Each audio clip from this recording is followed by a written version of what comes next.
So I've been wanting to make this video for a while now, and finally because of the ice storm in the southeast, I have a little bit of free time to do so. The topic of the video is a particular syntactical structure, sentence structure, that happens in Spanish all the time that honestly just does not really have an equivalent in English, and so learning how it works can be extremely valuable in understanding when people talk to you in Spanish, and also, once you get the hang of it, expressing yourself in a more natural way in Spanish. Two important concepts for this video are going to be the active voice and the passive voice. In English and in Spanish both, the active voice and the passive voice exist. The important distinction is, in the active voice, the subject of the sentence is the performer of the action of a sentence. In the passive voice, the subject of the sentence is the thing or the person or the place unto which the action is being performed. So, easy example, the active voice would be, the man kicked the ball. And the passive voice would be, the ball was kicked by the man. In the active voice, the performer of the action is the subject, and in the passive voice, the subject of the sentence is the thing that is having the action performed onto it. This is really important to know because in this video, we're going to be exploring the different ways that the passive voice can be expressed in Spanish. And importantly, we're not actually always going to be following that exact syntactical structure, that sentence structure where the subject of the sentence has to be the thing that is having the action performed onto it. In fact, we're going to be learning how to express semantically, so meaning like in spirit, logically, theoretically, a passive voice idea, but actually with an active voice structure. And if right now that doesn't feel like it makes sense, don't worry. Very, very, very importantly, in this video, we're going to be separating the passive voice idea into two separate categories, two different types of this idea. One idea is going to be passive voice sentences, or passive voice ideas rather, where the performer of the action needs to be specified. The performer of the action and what that thing or that person is extremely critical to the sentence. And the other category is going to be passive voice sentences or passive voice ideas where the performer of the action is just not very relevant. We might think of these as two different categories, but it might even be better to think of it as a spectrum where there are two different ends. One end being the performer of the action is vital to the meaning of the sentence, and the other end being the performer of the action just is not relevant, does not need to be mentioned. To really make sure that we understand this distinction, let's demonstrate it with two passive voice sentences. First sentence, the book was written by Gabriel Garcia Marquez. Second sentence, my driver's license was suspended. In the first sentence, we're kind of over here on the spectrum. The performer of the action, Gabriel Garcia Marquez, is critical to the meaning of the sentence. Whereas over here, my driver's license was suspended. The performer of the action, whoever it was at the DMV who actually, filled out the paperwork and suspended my license, is not really relevant. We don't need to mention who that person is. If you're a native English speaker like me, this distinction does not intuitively appear to be very important because both of these two ideas that are separate are both expressed in the same way with the same sentence structure. We just use the word was and then a past participle. The book was written. My driver's license was suspended. It's the same structure, and so intuitively it doesn't seem like it needs to be distinguished. But if we want to learn to express ourselves even better in Spanish, it is critical that we understand this difference because these two types of ideas are going to get expressed in different ways very commonly. So let's start by taking a moment to analyze this end of the spectrum over here, right? Where the performer of an action in a passive voice idea or sentence needs to be stated in order for the idea to have its full meaning. This type of sentence is usually going to be expressed with one of two sentence structures. One would be you would use the verb ser, conjugated for the subject of the sentence, and you would then follow it with a past participle. This is basically similar to the English structure of was past participle. You might say fue past participle or fueron past participle if your subject is plural. In the example of the book was written by Gabriel Garcia Marquez, we might say el libro fue escrito por Gabriel Garcia Marquez. Or we have another structure that's very common that doesn't exactly have an English equivalent where we would use a reflexive verb. So we might say el libro se escribió en el siglo XX. These are our two most common methods of expressing these passive voice ideas when the performer of the action is critical to the meaning of the sentence. However, the more interesting part, I think, and the main chunk of this video is going to be leaving this end of the spectrum and approaching more into the area where mentioning the performer of the action in the sentence, spoken or written, is just not quite as necessary because the performer of the action really is not very relevant. In Spanish, when you're on this end of the spectrum over here, we are perfectly allowed to use the other two structures. Use the fue plus past participle or the reflexive verb plus past participle. Those both work here too. But it's extremely common to use another structure.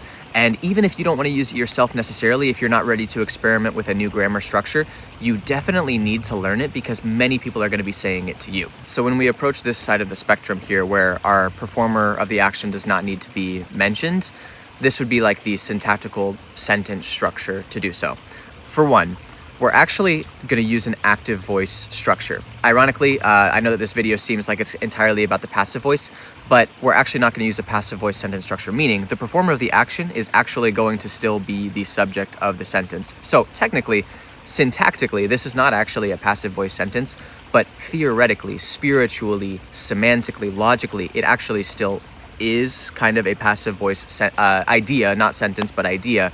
And the reason why I compare it with the passive voice so much is because these ideas, when they're expressed with this sentence structure, are almost always going to be translated by basically anybody into the passive voice in English. So it's very valuable to kind of have this connection with the passive voice in English, but also, know how to do the structure itself in Spanish. So that's part one of the formula. The subject of the sentence is going to be the performer of the action.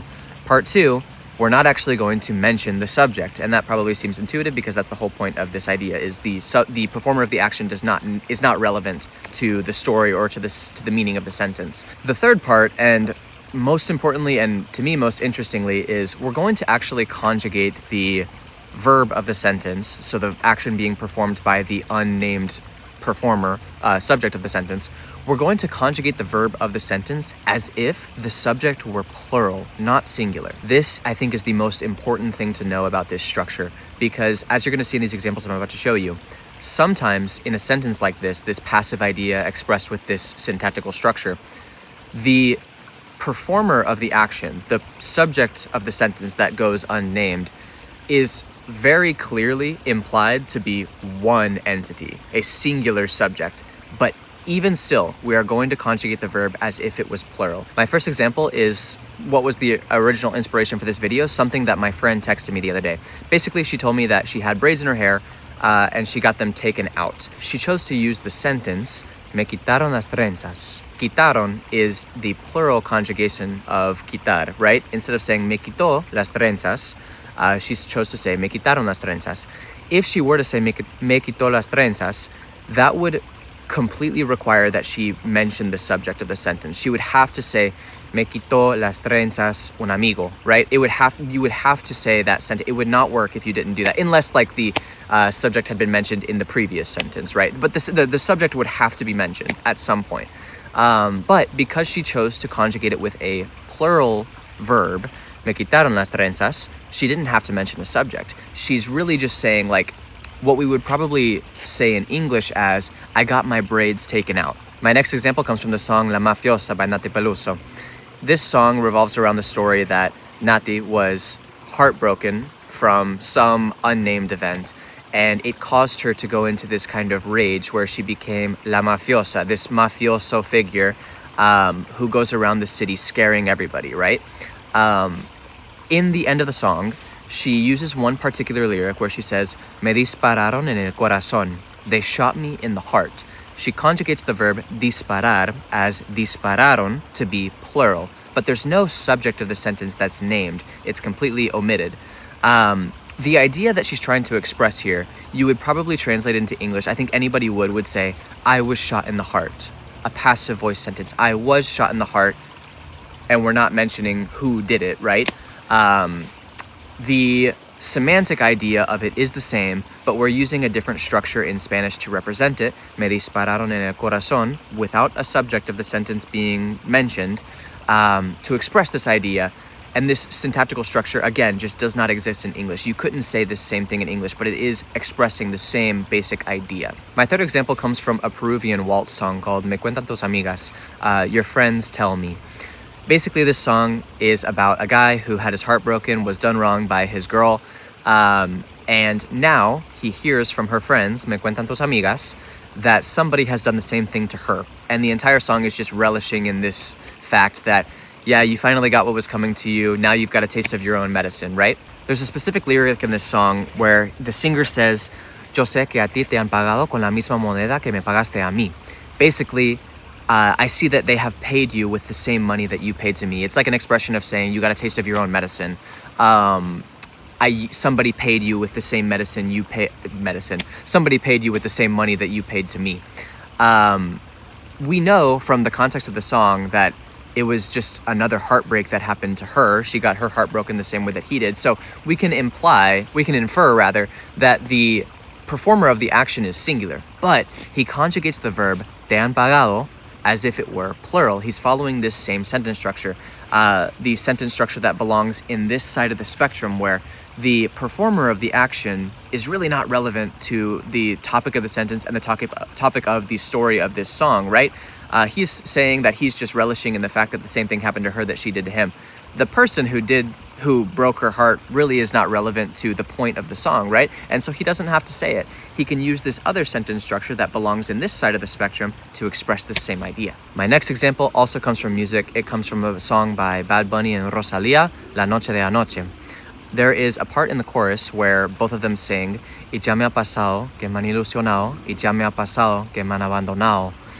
It's already happened to me that I've been illusioned. This word is not really used in English, but it's already happened that I've been led on. It's already happened that I've been abandoned. This is how we would express this idea in English. Almost certainly, I think anybody would translate this in that same sentence structure. I've been abandoned. I've been led on. This is the passive voice. But in Spanish, it's using this other quasi-passive active structure of saying, me han ilusionado, me han abandonado. Both of the sentences are conjugated from a plural point of view. Me han ilusionado, me han abandonado. But the subject of the sentence is being omitted. The performer of the action is being omitted because it's just not relevant.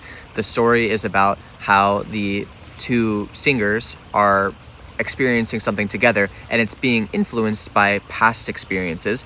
But the people who did lead them on, the people who did abandon them, just isn't relevant information to the story right now. And my last example comes from a fantastic salsa song by Grupo Nietzsche called Duele Más. The chorus of the song goes, y duele más cuando te han fingido, y duele más cuando te han herido. Anybody worth their salt in translation would translate these two sentences as, and it hurts more when you've been lied to, and it hurts more when you've been hurt. You would use the passive voice sentence structure to say things. It hurts more when you've been hurt. It hurts more when you've been lied to, where the subject of the sentence is the recipient of the action rather than the performer. Passive voice in English. But in Spanish, in this song, we're using the same structure we've been talking about here. Cuando te han fingido, cuando te han herido. So when they've lied to you, when they've hurt you, right?